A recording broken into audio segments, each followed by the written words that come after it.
Halo sahabat milenial, sore hari ini saya sedang berada di Kelenteng Hok Tekpio. Yang pertama kita akan bincang-bincang dengan salah seorang rohaniwan Konghucu, Bapak Widi ya. Kita akan mengupas kembali bagaimana keabsahan menggunakan simbol-simbol agama Konghucu yang digunakan oleh agama yang lain. Kita akan nanti mengupas makna ulang tahun Dewi Kuan Im. Oke, selamat sore Pak Widi. Sore. Pak Widi, ini ada beberapa kemarin penyalahgunaan simbol-simbol agama Konghucu di agama yang lain. Ini kalau nggak disikapi kan nanti jadi bom waktu nih Pak ya. Kira-kira tanggapan dari Pak Widi seperti apa nih? Silahkan Pak. Baik, terima kasih. Selamat sore semuanya. Saya rohaniwan Konghucu yang aktif melayani di Priangan Timur khususnya dan sebagai penyuluh tingkat Provinsi Jawa Barat yang membawahi tugas wilayah saya adalah Garut, Pangandaran, Tasik, Kuningan, Banjar, dan Ciamis.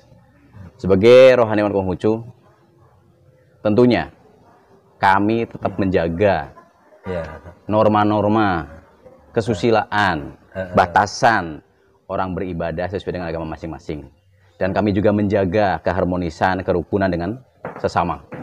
Baik itu sesama umat beragama maupun sesama makhluk Tuhan. Itu yang kami bina. Ya. Tentang pertanyaan tadi Pak Tio tentang simbol-simbol keagamaan. Dari mana sih asalnya? Orang pasti bertanya-tanya kan. Betul. Kenapa sih simbol-simbol keagamaan tertentu tidak boleh dipasang di tempat ibadah agama lain? Itu hasil musyawarah besar tokoh agama yang dihadiri 500 lebih dari seluruh Indonesia. Yang saat itu penyelenggaranya adalah putusan khusus Presiden Bapak Profesor Din Samsudin waktu itu, dan saya salah satu peserta yang hadir mengikuti acara musyawarah besar tersebut. Merumuskan bagaimana sih tentang menjaga kerukunan beragama di Indonesia. Karena Indonesia kan rawan dengan konflik agama.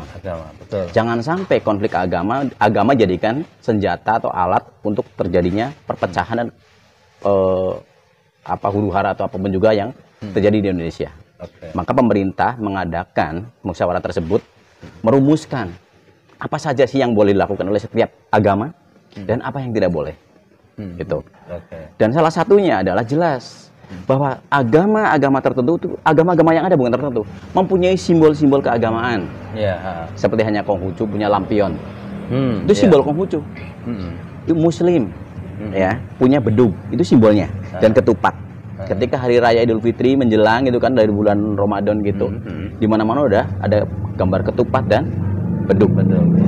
Orang Nasrani punya simbolnya pohon cemara. Ya, orang Buddha dengan candinya, ya, dengan setupanya, orang Hindu dengan puranya dan sebagainya.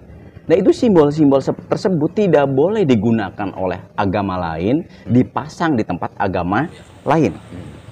Lampion tidak boleh dipasang di tempat ibadah agama lain. Karena itu identik dengan Konghucu.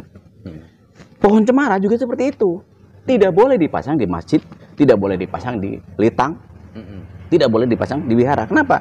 Karena itu simbol agama tertentu. Kenapa pemerintah merumuskan seperti itu? Jelas agar jangan menyinggung, melukai, menyakiti perasaan orang lain yang pada akhirnya akan menjadi masalah. Karena bisa jadi ketika hal tersebut dilakukan oleh oknum tertentu ataupun oleh orang-orang yang memang tidak suka dengan kedamaian Indonesia, itu dijadikan alat untuk terjadi perpecahan. Nah, ini yang kami sikapi. Kenapa kami bersikuku, kami berkeras gitu kan, menolak adanya hal seperti tersebut. Ya, salah satunya untuk menjaga kedamaian Ciamis ini khususnya. Pak, kalau ngomong kerukunan, kan kemarin tetangga kita ini umat Katolik menggunakan simbol-simbol agama Konghucu. Ini seperti apa Pak klarifikasinya Pak? Kayaknya nggak ada klarifikasi ini dari pihak sebelah. Gimana Pak? Oke, terima kasih Pak. Betul. Gereja Katolik di Ciamis setiap tahun ya. Kalau saya tidak salah lupa ya, salah ingat, sejak 2016 mereka sudah mengadakan kegiatan Imlek Imlek ya. Imlek bersama Katolik dan sebagainya yang diadakan di Asia dan sebagainya. Oke. Nah, itu udah kami tentang, sebenarnya udah kami minta jangan lakukan itu. Kenapa? Karena itu akan menimbulkan permasalahan. Karena tidak boleh agama tertentu merayakan hari besar keagamaan agama lain. Termasuk juga memasang simbol-simbol keagamaan itu tadi. Iya.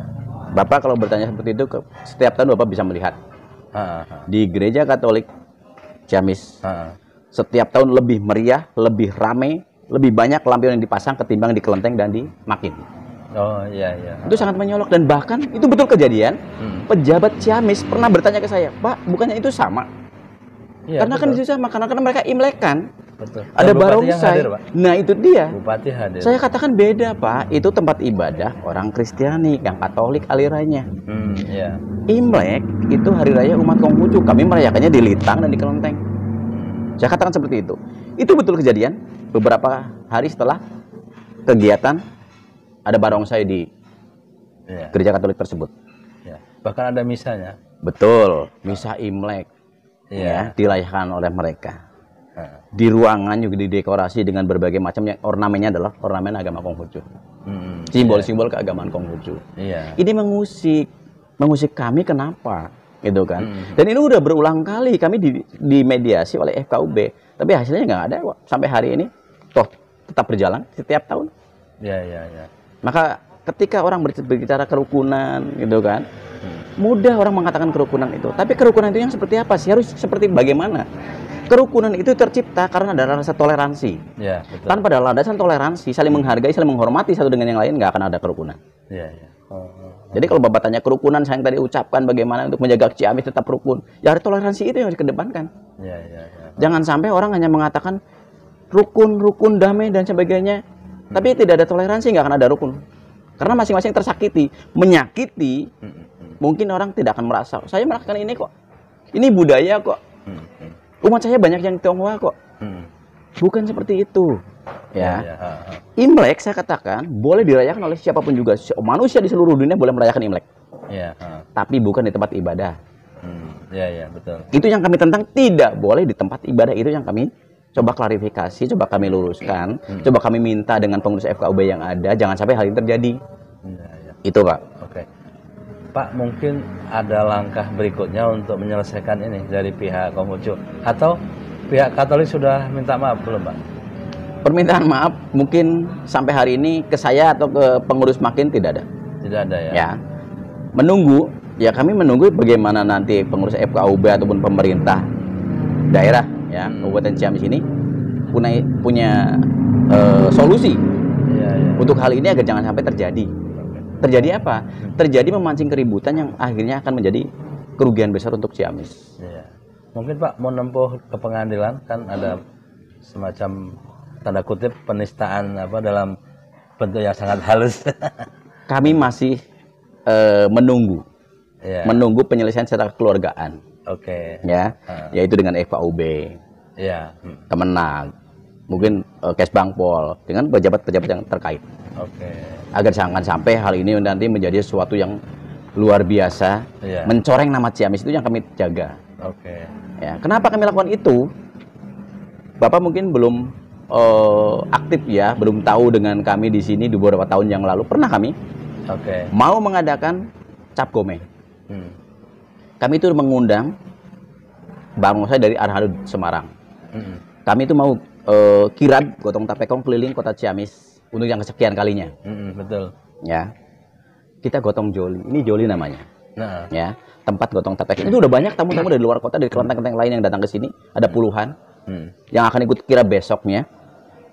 Hanya karena joli dipasang bukan dipasang, disimpan di tempat kami, tapi terhalang tembok yang pendek, terlihat oleh orang lain. Itu akan mengganggu katanya gitu kan. Tapi kami dengan berbesar hati membatalkan itu karena apa? Tidak mau terjadi keributan sesuatu yang merugikan Ciamis, mencoreng nama Ciamis, merusak ketentraman Ciamis.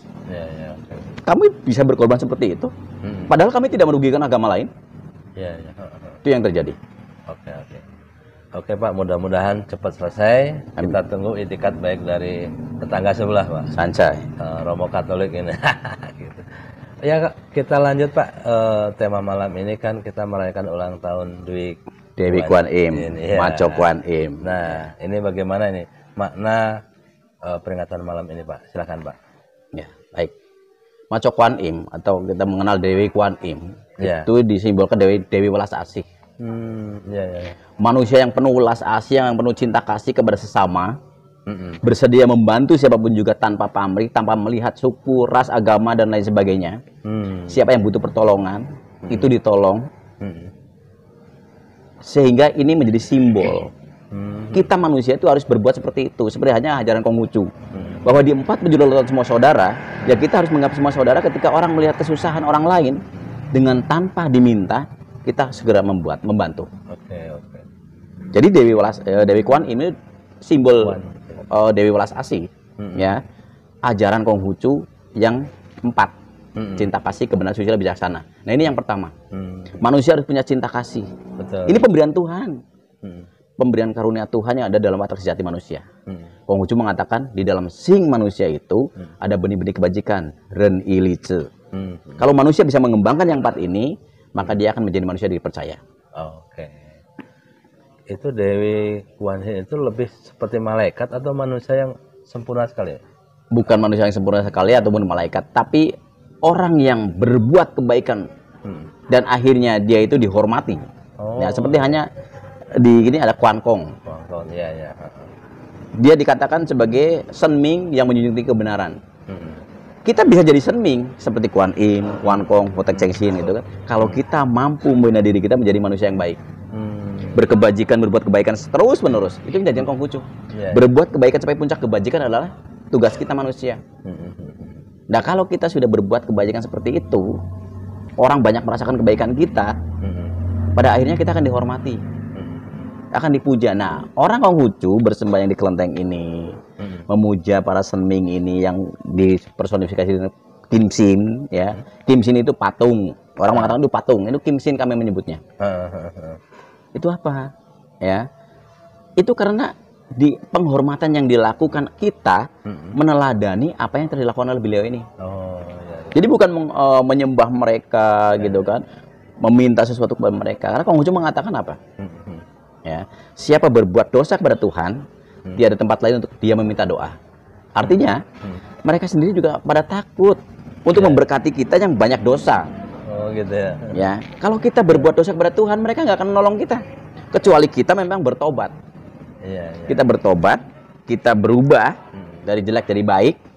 Tuhan meridhoi melalui mengikuti teladan mereka semua, para senming ini.